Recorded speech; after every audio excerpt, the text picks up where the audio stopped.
എല്ലാവർക്കും നമസ്കാരം. അങ്ങനെ പുതിയ മലയാളം സിനിമയായ രേഖാചിത്രം കണ്ടു. ആസിഫ് അലിയുടെയും അനശ്വര രാജന്റെയും പുതിയ മലയാളം സിനിമ. നല്ല ഫിലിമാണ്, ധൈര്യമായിട്ട് വന്ന് കാണാം.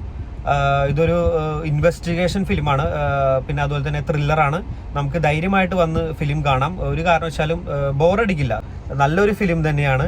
അതുപോലെ തന്നെ ഇതിൽ മമ്മൂക്കാടെ ഒരു ഗസ്റ്റ് റോൾ ഉണ്ട്. അത് പ്രത്യേകിച്ച് എടുത്തു പറയേണ്ട ഒരു കാര്യം തന്നെയാണ്. അതൊരു നമ്മൾ 90s കണ്ടിട്ടുള്ള ഒരു മമ്മൂക്കാടെ ആ ഒരു അതേ ഒരു സ്റ്റൈലിലാണ് ഇത് മമ്മൂക്കാടെ ആ ഒരു ഗസ്റ്റ് റോള് കൊണ്ടുവന്നിരിക്കുന്നത്. അതെന്തായാലും നന്നായിട്ടുണ്ട്. പടത്തിനെ പറ്റി ഓവറോൾ പറയുകയാണെന്നുണ്ടെങ്കിൽ നല്ല മസ്റ്റ് വാച്ചബിൾ മൂവിയാണ്.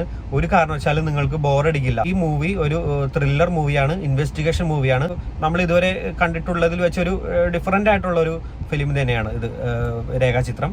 അപ്പോൾ എന്തായാലും സിനിമ കാണാൻ താല്പര്യമുള്ളവർ ധൈര്യമായിട്ട് വന്ന് കാണാം. തിയേറ്ററിൽ ധൈര്യമായിട്ട് വന്ന് കാണാം. ഒരു കാരണവശാലും ബോറടിക്കില്ല. മസ്റ്റ് വാച്ചബിൾ മൂവിയാണ്, നല്ല മൂവിയാണ്. ധൈര്യമായിട്ട് വന്ന് കാണാം. ഇതാണ് എൻ്റെ ഒരു ജെന്യുവിൻ ആയിട്ടുള്ള ഒരു ഒപ്പീനിയൻ. അപ്പോൾ താങ്ക് യു.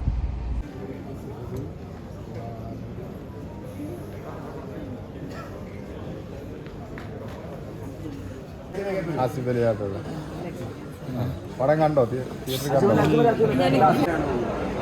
ഇനിയിപ്പോൾ നിങ്ങളോട് പറയാനുള്ള റിക്വസ്റ്റ് അതാണ്, കാണാനുള്ളവർക്ക് കാര്യങ്ങൾ പുറത്തേക്ക് വിടാൻ